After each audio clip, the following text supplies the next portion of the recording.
Assalamualaikum warahmatullahi wabarakatuh.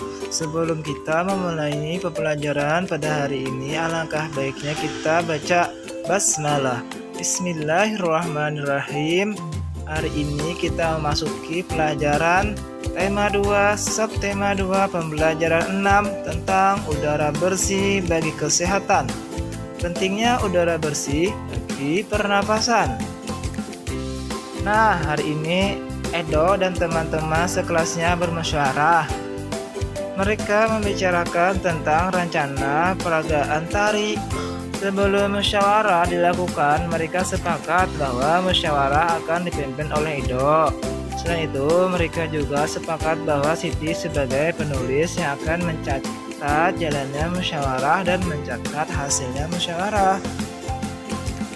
Nah, ini ada nilai yang mendasar dalam musyawarah. Yang pertama, nilai kebersamaan. 2, nilai menghargai pendapat orang lain. Yang ketiga, nilai kebebasan mengemukakan pendapat.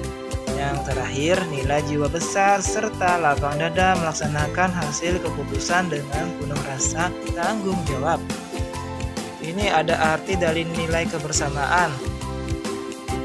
Nilai kebersamaan yaitu pengambilan keputusan harus dilakukan secara bersama-sama, duduk dalam suatu tempat dengan tujuan yang sama demi kebaikan bersama.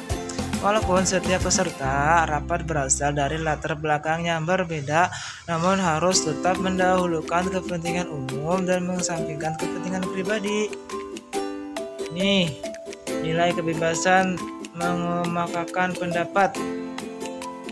Bebas artinya tidak dapat paksaan dari orang lain. Semua peserta rapat boleh mengutarakan pendapatnya. Pendapat yang diberikan harus logis dan masuk di akal, tidak menimbulkan perpecahan sesuai dengan norma dan tidak menyinggung perasaan orang lain. Lanjut, ini nilai menghargai pendapat orang lain ya. Setiap peserta rapat haruslah mendengarkan dan menghargai pendapat orang lain tanpa menyela orang yang sedang mengemukakan pendapat. Bila tidak setuju dengan pendapat yang dikemukakan, peserta lain boleh menanggapinya tetapi dengan cara yang sopan agar tidak menimbulkan permasalahan. Ini penjelasan nilai jiwa besar serta lapang dada melaksanakan hasil keputusan dengan penuh rasa tanggung jawab ya. Apabila kesepakatan telah diambil, maka kesepakatan itu sudah bukan lagi milik dari pihak yang mengusulkan, namun telah menjadi milik bersama. Keputusan tersebut harus dipatuhi dan dilaksanakan bersama dengan penuh kesadaran dan tanggung jawab. Nah, ini ada beberapa ciri-ciri musyawarah untuk mufakat. Yang pertama, sesuai dengan kepentingan bersama. Yang kedua, usul atau pendapat yang disampaikan mudah dipahami dan tidak memberatkan. Yang ketiga, dalam musyawarah, pertimbangan moral lebih diutamakan dan bersumber dari hati nurani yang jujur.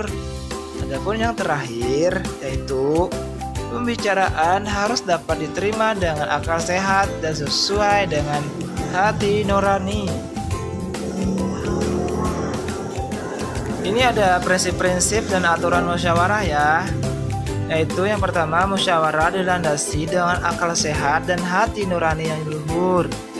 Yang kedua, musyawarah dilandasi semangat gotong royongan dan kekeluargaan. Adapun yang ketiga, mengutamakan kepentingan umum. Keempat, menghargai pendapat orang lain. Kelima, keputusan yang diambil harus dapat dipertanggungjawabkan secara moral kepada Tuhan Yang Maha Esa. Adapun yang terakhir, melaksanakan keputusan bersama dengan dilandasi etika baik dan penuh rasa tanggung jawab. Adapun selanjutnya, peserta musyawarah harus hadir sebelum musyawarah dimulai.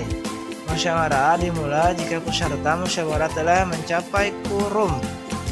Ada susunan kepanitiaan yang minimal terdiri dari kelompok, ketua, notulis, dan peserta musyawarah.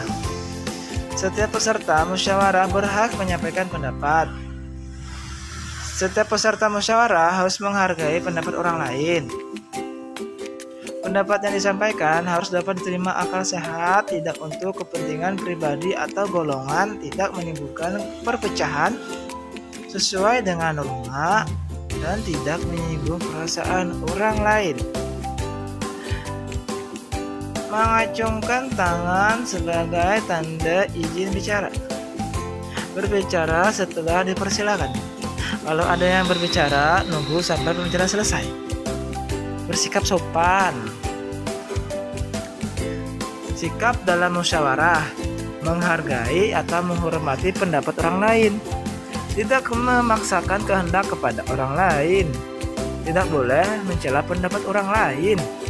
Adapun yang terakhir, tidak boleh memotong pembicaraan orang lain. Persiapan sebelum peragaan karya tari ya. Yang pertama, menentukan bentuk karya tari. Kedua, memilih karya tari. Ketiga, menentukan jumlah penari. Yang keempat, memilih properti tari. Yang kelima, menentukan iringan tari. Adapun yang terakhir, memilih busana tari. Ini ya, ada tugas untuk kalian dikerjakan di rumah. Jangan lupa dibaca dulu dari awal sampai akhir. Nah, tugasnya di akhir. Tugas pertama, sebutkan 3 contoh kegiatan bermusyawarah di lingkungan masyarakat. Adapun yang kedua, sebutkan 3 contoh kegiatan bermusyawarah di lingkungan sekolah. Sekian pembelajaran hari ini. Wabillahi taufiq wal hidayah. Assalamualaikum warahmatullahi wabarakatuh.